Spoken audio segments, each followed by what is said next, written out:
Ang simbahan ang kumakalinga sa atin kapag tayo ay natatakot. Pero kakaiba ang simbahang aming nakita dahil imbis na mapanatag ang iba, kaba at hilakbot ang kanilang nararamdaman. Bakit nga ba kinatatakutan itong lugar pa naman na banal? Alamin natin ang misteryong bumabalot sa Simbahan ng Kababalaghan.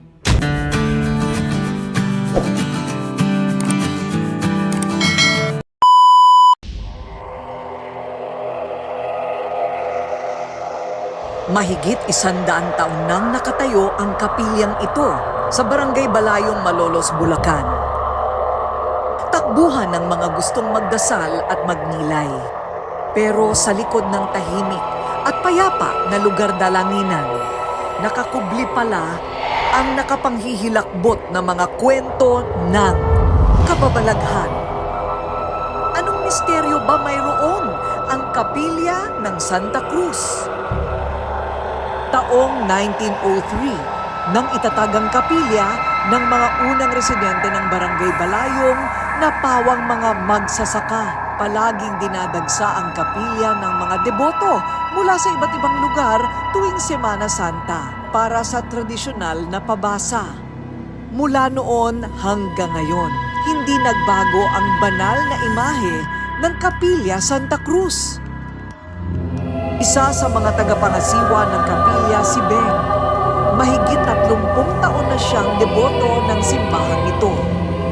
Mula pa noong 10 taong gulang pa lamang daw siya, nakaugalian na niya mag-alay ng bulaklak sa Birhen tuwing Flores de Mayo. 2018 nang siya'y maging Hermana Mayor sa kanilang fiesta.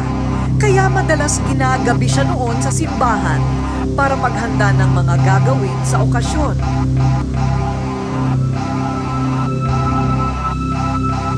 Minsan daw habang nagkakamit siya ng kurtina, bigla na lang nakaramdam ng panlalamig si Beng. Laking gulat ng ginang kasabay ang pangingilabot nang tumambad daw sa kanya ang isang batang babae na lumulutang. Kinikilabutan ako. Eto, naninindig ang balahibo ko. Lumalaki yung ulo ko, etong buhok ko, pakiramdam ko, nakatayo lahat siya. Kaya sabi ko, iba na to. Hindi siya normal. Kasi ang bata namin kasama ay nasa labas, nagagawaan. Yung iba nandito naglalampaso. Naulit pa raw ang nakakakilabot na karanasan nito ni Beng. May isang pagkakataon pa na habang nag-aayos siya ng bulaklak sa altar ng mahal na Birhen, walang ano-ano'y may nasulyapan siya sa may gilid ng kusina ng kapilya. Isang white lady. Kasi lumalaki yung ulo ko nung oras na yon. Sabi ko, ay, ayoko nakakatutingnan. Mahaba ang buhok niya, maputi yung damit niya, kasi nakalutang siya. Gusto mong tumakbong mahihimatay ka na hindi ka makakaalis dun sa kinalalagyan mo. Kasi yung ganito, iba yung pakiramdam mo na talagang maninindig yung balahibo mo.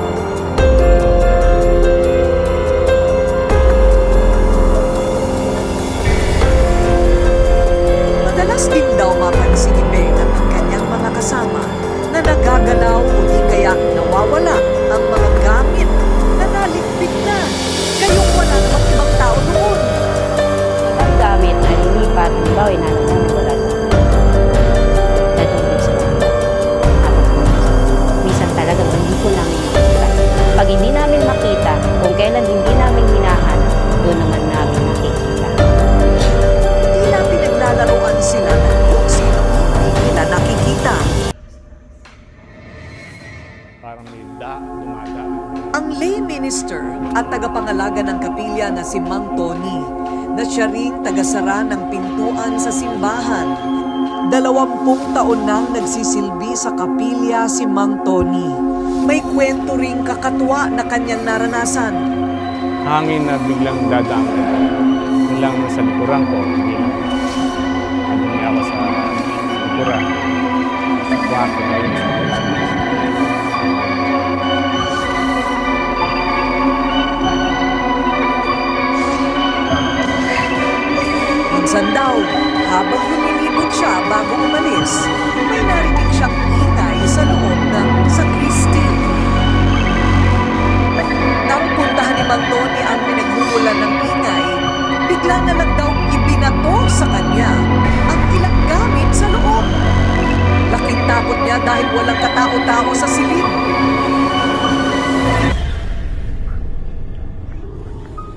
May kakaibang karanasan din si Dre, miyembro ng isang samahan ng simbahan.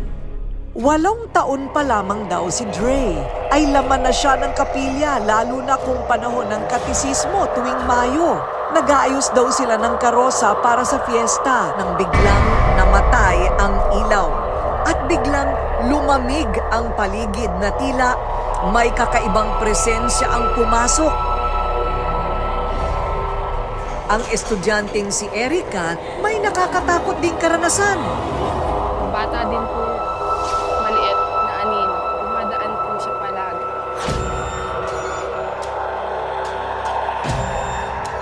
Kwento pa ng mga taga-barangay Balayong kahit daw sa paligid ng kapilya ng Santa Cruz, may mga nagpapakita ring mga nilalang na nakakapanghilakbot. May nagpapakita raw na paring pugot ang ulo. Kaya ang ilang residente doon takot nang dumaan pag 10 oras na ng gabi. Noong araw po kasi, ang kasabihan, pwedeng sundo dahil po may namatay. Ang namatay po ay fisherman. Paanong nangyari na ang isang banal na lugar na tulad ng isang simbahan ay maaari palang pamugaran ng mga kaluluwang ligaw na hindi makarating sa kanilang paroroonan? Habang kumukuha ng video at nagsasagawa ng interview ang Rated Corina sa kapilyang ito, ay nagpakita sa isa sa aming kasama ang isa daw nilalang. Ano naman ang nilalang na ito? Bakit sila nagpapakita at nagpaparamdam sa simbahan? Ang kasagutan sa mga katanungan sa kwento ng kababalaghang ito sa simbahan ng Santa Cruz, malalaman na sa pagbabalik ng Rated Corina. Kinatatakutan ng mga residente ang kapilya ng Santa Cruz sa Barangay Balayong sa Malolos, Bulacan. Dahil daw sa mga ligaw na kaluluwang nagpapakita dito at nagpaparamdam.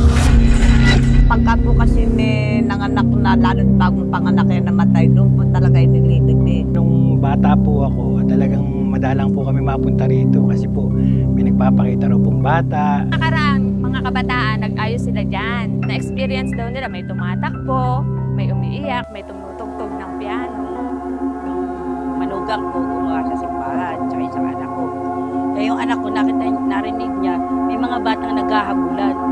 Eh meron po kami batang nakita. Ano ko po, uy, doon ba kayo naglalaro ng gabi na? Kasabay mga magulang niyo. Tumingin lang po siya sa akin. Tapos kinuha yung bola, bigla po.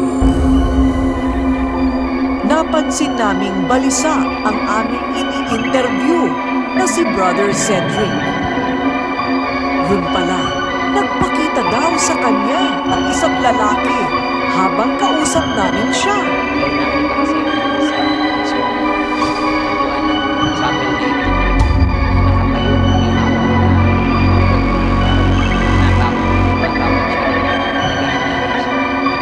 Ang misteryo sa simbahan, mayroon daw pwedeng pinanggalingan. Ayon kay Barangay Captain Ronald Bulaong, may mga bangkay daw na itinapon at inilibing noon sa katabing lote na kinatatayuan ng kapilya ngayon. Bisita nililibing yung mga bata. Kaya, ayun, kaya diyan na ililibing dati yung mga sanggol na namamatay. Wala naman kasing masyado pang hospital dito nung araw eh. Tapos nga puro bukid. Kaya ang isa doon sa nagpapanganak kasi dati, yung lola ko, siya yung kamadro na halos siya yung nagpapaanak dito sa buong barangay ng Balayong.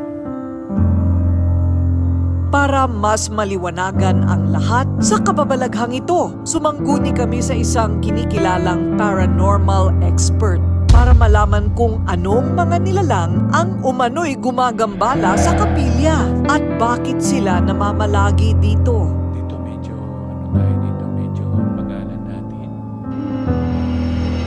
Sa paglilibot ni Tony Suvega, maraming nilalang daw ang nagpakita sa kanya.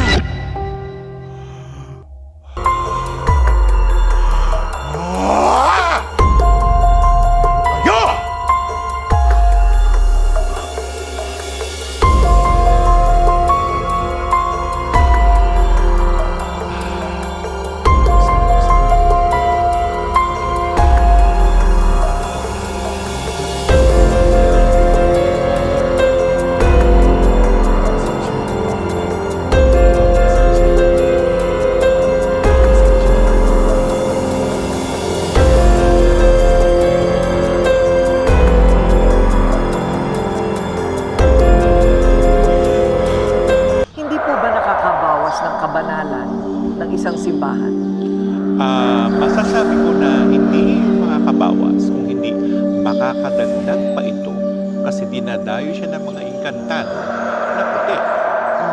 Kung hindi sila dinalaw ng mga inkantado na puti, nalesel naman.